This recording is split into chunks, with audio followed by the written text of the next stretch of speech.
En fait, j'étais comédienne, mais je sentais que ce n'était pas un métier pour moi.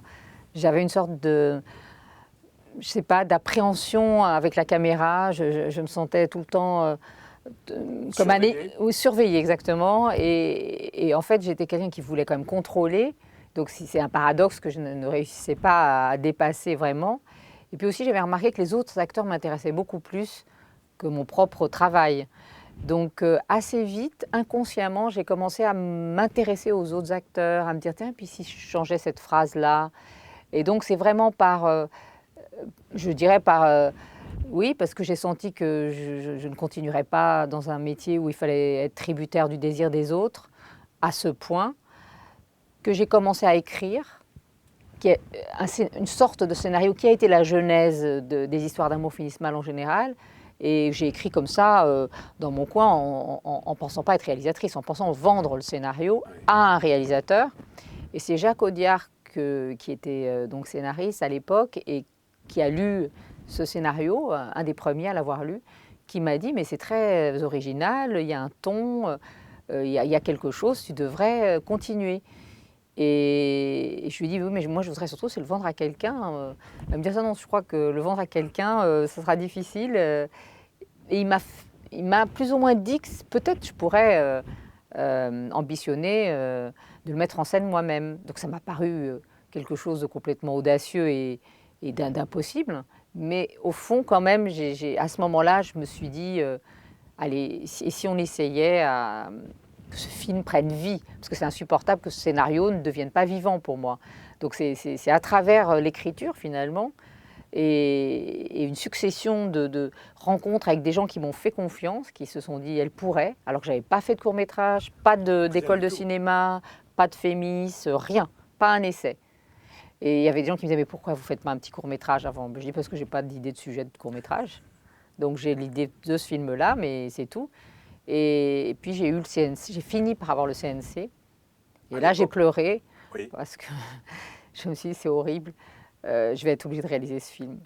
Et là j'ai vraiment eu la peur de ma vie, quoi, parce que je me suis dit je ne sais rien faire, donc je ne sais pas bouger une caméra, je n'avais aucune connaissance, hormis les acteurs, je sentais que j'avais un don pour ça. Et sur le sujet, bien sûr, mais le cinéma, moi je viens pas du tout d'une famille où on a été élevé dans le cinéma, j'avais pas de grande culture cinématographique, donc j'étais vraiment très très autodidacte.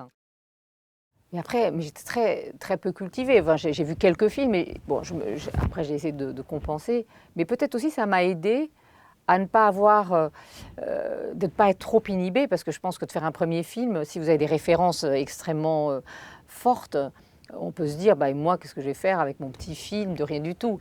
Donc, tandis que là, au fond, le fait d'être assez vierge, d'un point de vue du cinéma, m'a aussi libérée, en me disant, bah, essayons, et puis après, tu arrêteras. Moi, je m'étais dit ça, fais un film, et après, tu arrêteras.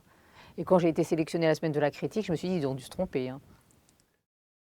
Ah ben ça m'a halluciné. Je me rappelle avoir dit au producteur redemande-leur parce qu'il doit y avoir une erreur, c'est pas possible. Parce que dans la même semaine, il y avait la semaine de la critique et le prix Jean Vigo.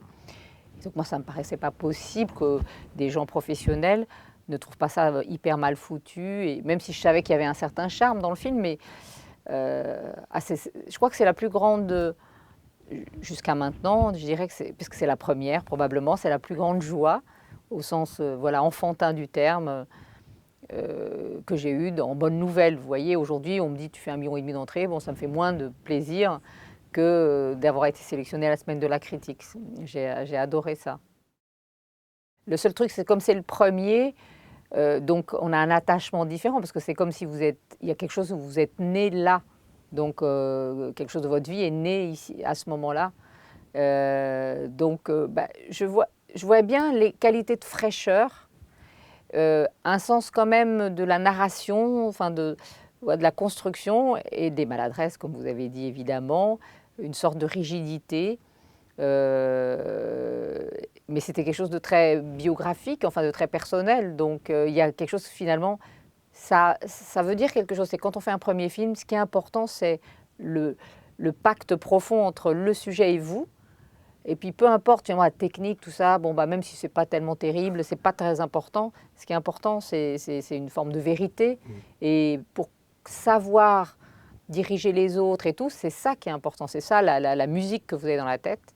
Alors que moi, j'avais peur d'être ridicule techniquement. Mais ça n'a aucune importance finalement. Puis plus j'avance, plus je sais que la technique n'a aucun intérêt. Il suffit de faire retranscrire ce que vous sentez et de dire et de l'exprimer. Puis il y a des gens qui savent très bien qu'il faut aller plus serré. Puis Orson Welles disait qu'on l'apprend en 48 heures. Oui, finalement, c'est vrai que c'est assez intimidant parce qu'il y a plein d'hommes qui sont derrière tous les postes techniques là et qui vous regardent. Mais finalement, non, j'ai une sympathie pour le film. Je pense que le film est sympathique au sens que c'est tous des personnages fragiles, encore indécis. C'est sur l'indécision, l'adolescence. Et aussi sur l'intégration, parce que je pense que c'est un des premiers films, d'un point de vue de l'histoire des films, qui a vraiment donné 2 rôles à 2 beurs, 2 comédiens beurs, Samy Bouajila et Nora, voilà, Nora Djeziri, et qui finalement qui était en banlieue et qui ne les stigmatisait pas dans des rôles de voilà typés, voilà sur et donc je pense que ça c'était une de mes envies quoi de parler de ça, de cette banlieue, mais d'une façon différente et pas stigmatisante.